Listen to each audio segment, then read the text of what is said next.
If your feed looks anything like mine right now, it's just a collection of Trump, death, Iran, and a geopolitical nightmare.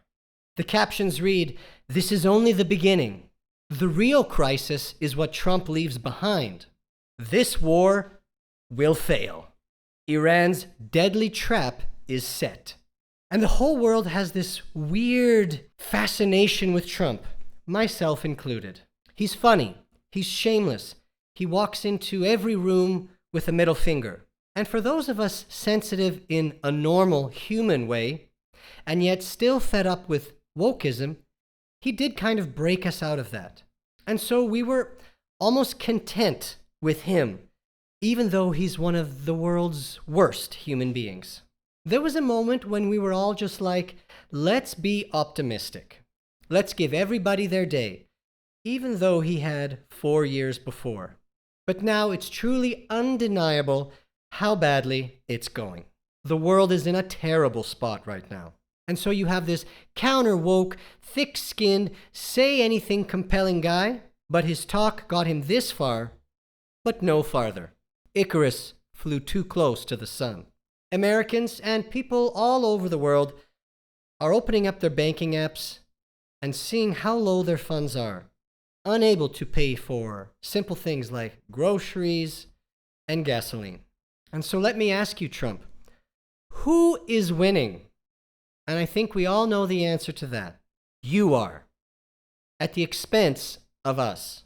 In February of 2026, I think late February, 28th, President Trump started the second war with Iran. A second war? And then in April, he posted these exact words on Truth Social. "A whole civilization will die tonight, never to be brought back again. I don't know if that will happen, but it probably will." I really hope that's the exact quote. The President of the United States talking about wiping out 92 million people. How many Japanese died from the atomic bombs? It's just crazy. His language is crazy. He's crazy. Crazy. So this episode, I'm just going to rant a bit and tell me what you think. Because amidst me trying to be a good person, just thinking about how we got from Abraham Lincoln to Donald Trump, it's a bit of a mystery. I mean, like, what the hell happened? I've been doing my best to listen to smart people on the subject. Military strategists who have advised the White House since 9/11. Geopolitical analysts who've predicted the top risks for the world for the past 25 years. And they all seem to be converging to the same points, albeit in many different languages. And no, this is far beyond left or right anymore. This is about when one person puts on that magic ring and somehow becomes invisible to all criticism. Someone who doesn't even have the capability of being a good person. This is like a Sauron. Now, I'm not a political speaker, but I want to use what's happening in the world to frame our own lives and for us to be better. Because the gap between Abraham Lincoln and Donald Trump goes beyond politics, way beyond. We all are born somewhere on that spectrum, and we go one way or the other way. It reminds me of a quote from Seneca, which he had said to Emperor Nero when he was trying to save the emperor from himself and his own diabolical nature.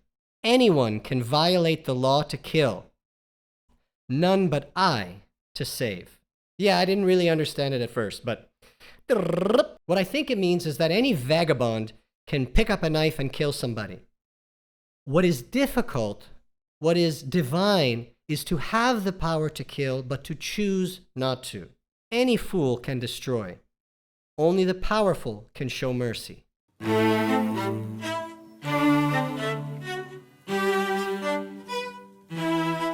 Okay, so let's set the table again. In February, the US attacked Iran. Again, there was a 12-day war in 2025, June? But of course, this is on a completely new level. Now, it's worth saying that the Iranian government is one of the most brutal governments on the planet. Okay, and we don't really know all the atrocities that are happening in North Korea, and there are plenty other countries, I'm sure, to choose from. But at the beginning of 2026, there was something like 30,000 protesters in Iran killed by their own government. Time, Guardian, Iran International, they reported it. You can look up the figure yourself. In a 2-day span, a crackdown on protesters, 30,000 citizens were gunned down by their own government. Internet blackouts, morgues overflowing, inconceivable mass murder by a government on its own people.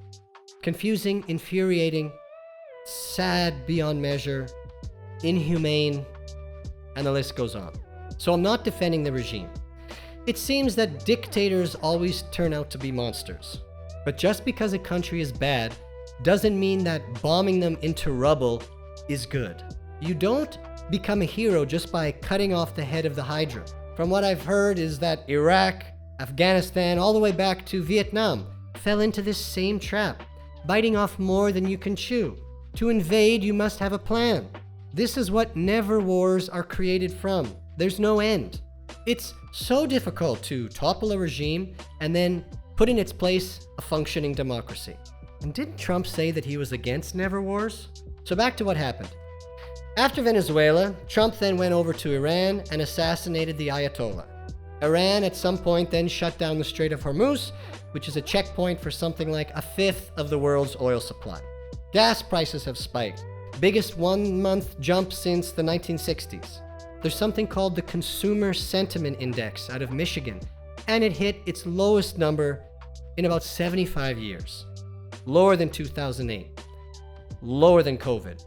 People are unhappy, they're worried, and they're pessimistic. But still, 25% of Americans support Trump in how he's handling the cost of living. The situation is really, really bad. Trump's foreign policy is really, really bad. And much smarter people than me were talking about this and predicting this months ago. But it took me a while to really open my eyes to see what was happening. That this sort of charming, smart-ish guy willing to stand up to anybody is really just a brat with nuclear codes, making an unstable world even more unstable.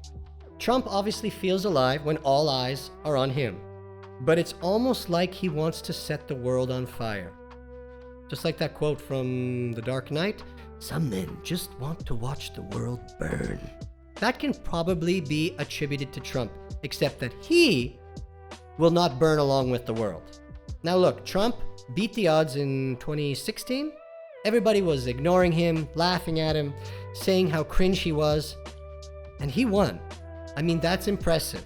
Trump has skills. Nobody is better at getting attention than Donald Trump. Not Kim Kardashian, not Jake Paul, not another celebrity. His face, his name, everywhere. Trump, Trump, Trump. And so the tragedy is the dichotomy here. The same thing that makes him magnetic, unmissable, unscrollable past-able is the same thing that makes him truly incapable of holding power. Robert Greene, The 48 Laws of Power, said it on trigonometry. He said Trump is the greatest practitioner in history of one law: courting attention. Courting attention at all costs. That's his power base. That's his fuel. That's his X factor. But courting attention at all costs isn't leadership. It's not a strategy. It's a drug. It's his dopamine. And when you hand someone addicted to their own attention, nuclear launch codes and access to the Strait of Hormuz, what you get is what we got, what we have. A whole civilization will die tonight. Now, what is happening to the United States? Oh my God. It's a divided country, and it's getting worse.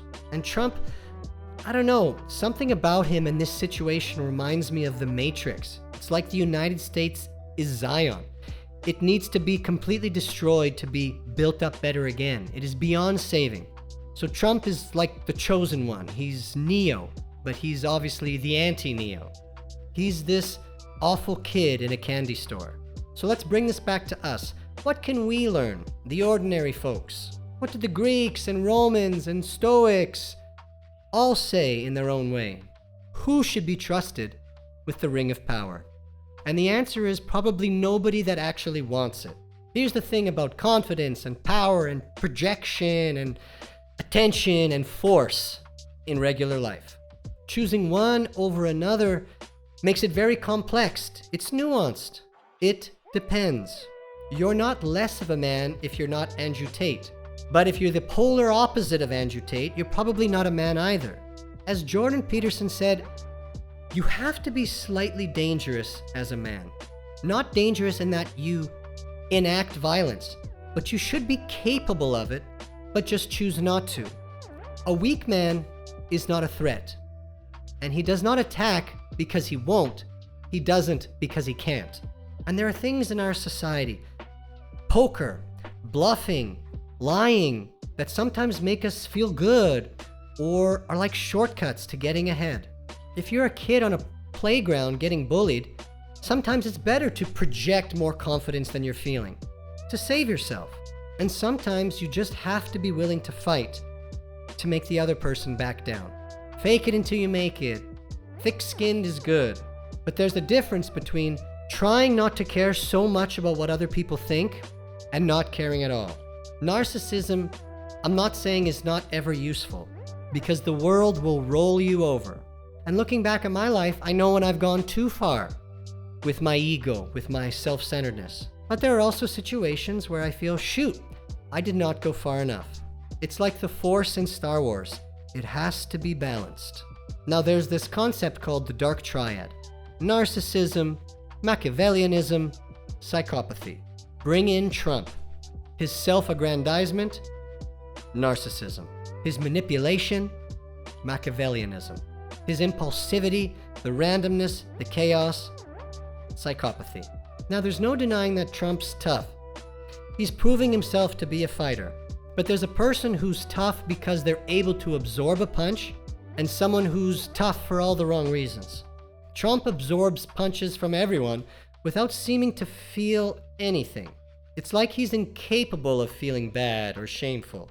As long as there's attention, good, bad, terrible, amazing, he's happy. He's winning his own game with his own rules. He contradicts himself constantly, but it's like it doesn't even matter to him. So once again, Trump has the power, but he has no control. He's not a weak man. He's a powerful man, but he chooses to enact violence. There is no voluntary control. Another quote from The Dark Knight.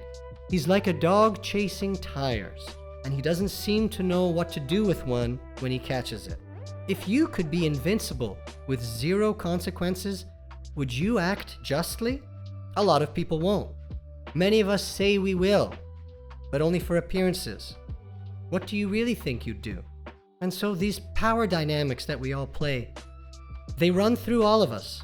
Our communities, our friendships, our family, our relationships, our work hierarchies. People weaponize vulnerabilities in arguments with each other. People are surgical how they poke at your guilt. We're always looking for ways to punch holes in each other, to be right, to be better, superior. And that's us, showing how willing we are to put on the ring. And maybe that ring is our phone. As Robert Greene put it, it is a machine for creating envy. We are living in a world that has been shaped to produce demagogues. Now, Trump didn't quite create those conditions, but he has profited from them. So ask yourself, are you a good person? Good to yourself, but also to others? Is it an authentic goodness? Or is it just because of how you'll be perceived? There's no judgment here. It's just a thought experiment. Do you feel that you're acting adequately mature for your age? I'm certainly not. What power do you secretly hold over loved ones, friends, enemies, colleagues?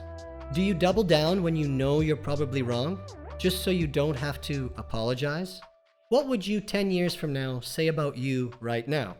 Because how you deal with power reveals a lot about the individual. Being strong doesn't mean hurting people. But being a rabbit doesn't make you virtuous just because you're small and can't do anything. It's all about choice. Attention at all costs is just a dopamine hit. They say you learn a lot more about yourself when you're failing than when you're winning. But you can learn a lot about someone when they're winning. or when they think they're winning. Humility, or the absence of humility, makes a man. Absolute power seems to corrupt absolutely, but it certainly reveals absolutely. It shows who you truly are. So be deliberate and intentional with your actions. Let Trump be a mirror to us all of what's happening to our society that perhaps we can put a stop to. He's one of the darkest, cringiest parts inside all of us. The part that's untouchable. The part that's like, I'm Tony Stark and Superman and Elon Musk all mixed into one. So I can just say, I'm a genius. Get over it. Lift people up. Don't push them down. Don't humiliate others. Let's be more like Lincoln and less like Trump. All right, builders, see you every Sunday. And remember that growth equals becoming somebody that could, but chooses not to. Brick by brick, we'll get there. Valeu!